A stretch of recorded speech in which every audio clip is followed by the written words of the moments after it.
to begin by correcting some various erroneous impressions that has been created with regards to the investment earnings from our petroleum revenue. Ghana, in the current legislation, has a 1% rate of return on all our petroleum holdings. For example, the stabilization fund and the heritage funds. The Ministry of Finance, having talked about the fiscal rigidities that is confronting us as a nation, has decided to diversify the investment portfolio that will generate a total return of 7%. And I wonder, in what mindset will you describe 1% as good and 7% as bad? Mr. Speaker, let me begin by highlighting some key highlights and strategic vision of the Finance Minister and the government. The total expenditure made by this government in 2026 is expected to be at 302.5 billion, equivalent to about 18.9% of GDP. However, the total projected revenue and grants total an amount of 268.1 billion, that is 18.3% of the prior year revenue. But I want to, for the purposes of indication, Speaker, it will be too simplistic to just deduct 302.5 billion from 268.1 billion and claim that is the deficit of government. Speaker, let me use this opportunity to provide some indication. Every expenditure framework under any economic circumstance will prepare short to medium term expenditure frameworks. So the 302.5 billion does not only indicate expenditure for the year 2026, it includes multi-year commitments in the budget. Speaker, the best measure of fiscal consolidation is the primary balance of commitment basis. This is because the primary balance of commitment basis isolates the independent variable called the interest payments. That is what the government doesn't have control over. Dr. Atuforsen has achieved 1.6% private deficit on commitment basis. This means that government is spending within our means, and that is what we didn't see under the 8-year rule of Nana Akufo-Addo. Speaker, the budget aligns with Ghana's commitment under the IMF program, balancing stabilization with productive investment. That is the goal of this budget. Speaker, let me now go to the macroeconomic stability and other micro factors. Speaker, the 2026 budget builds on macro stabilization gains made in 2025, strengthening fiscal discipline, restrain borrowing, and improve debt dynamics. Speaker, as a result of our prudent management of the Ghanaian economy, where you saw that local treasury bill issues have gone down from 28.9% to about 10.7%. This has made domestic interest debt servicing to decline.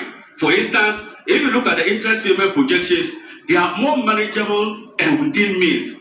And the Finance Ministry has projected interest payment at 57.7%. Speaker, if you look at our inflation, people want us to believe that today we should not celebrate inflation of 8%. What it does is that it guarantees confidence in the Ghanaian economy. 2, it allows for people to make proper planning. And 3, it does not erode the savings of the ordinary Ghanaian.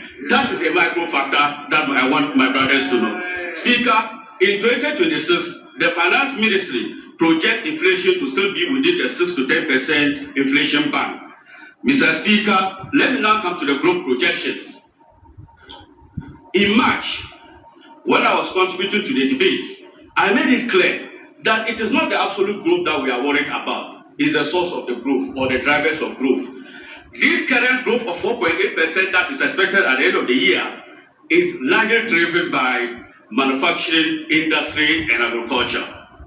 Speaker, the budget prioritizes productivity, investment in agriculture, especially the value chain, infrastructure, the roads, the big push projects, energy, local enterprises. Reforms in the tax systems are intended to make business and environment more competitive, reducing compliance burden for small, medium scale, and incentivize industrialization. Speaker, it is important for me to now turn my attention to the external sector performance. As a result of the exchange rate stability, and please, I heard the last time Honorable Kabiru made the assertion that the NDC cannot point to one single thing that led to the debt reduction. You don't need to point to anything. when in doubt, observe the exchange rate. The famous quote by His Excellency Dr. Mahmoud Bawumia. As a result of the management of the exchange rate, the public debt component, that is extended and dollar rated, when the cedi is stabilized and reduced, it means that the foreign component will naturally fall. And that is what accounts for moving the debt from 726 billion to about 630 billion. And let me make this statement, Mr. Speaker.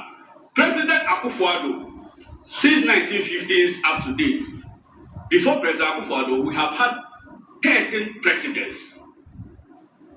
13 presidents. They borrowed a total amount of 122 billion Ghana cedis. President Akufo-Addo moving from 122 billion to about 726 billion. 6 times more than all the presidents combined, Mr. Speaker.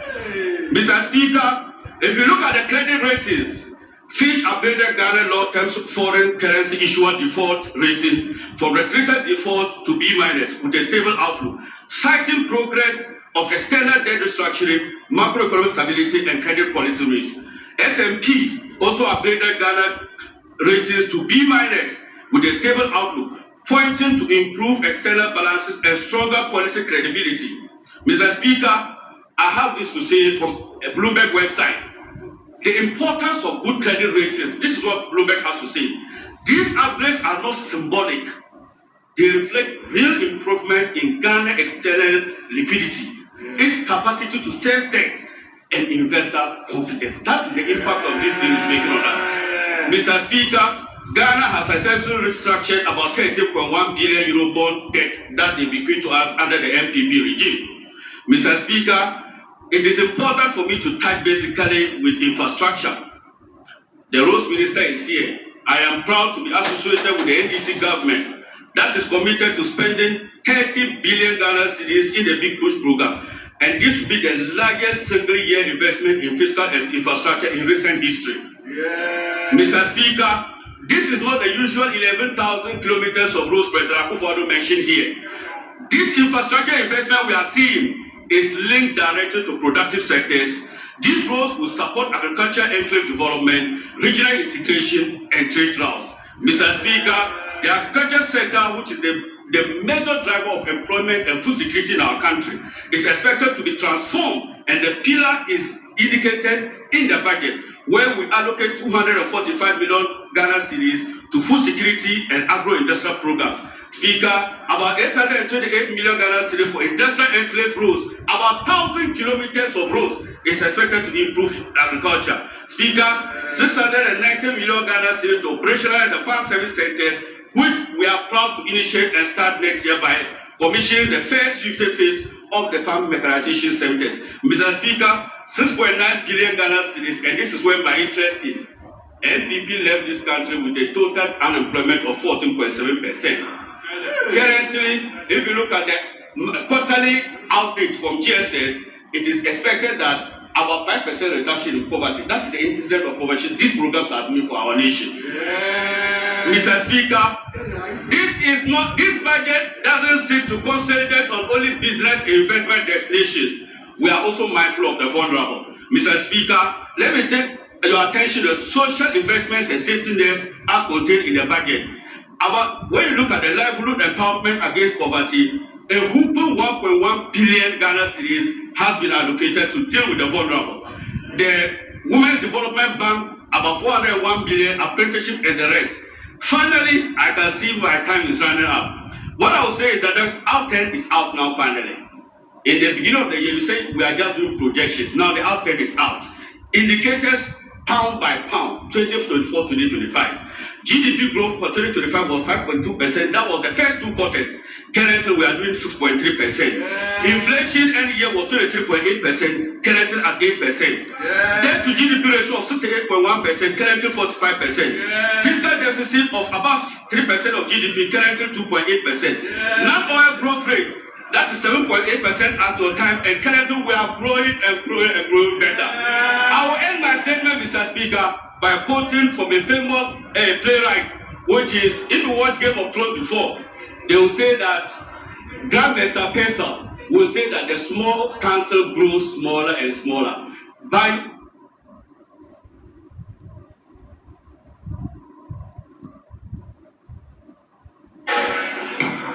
Honourable members, Honourable Kabilo, you are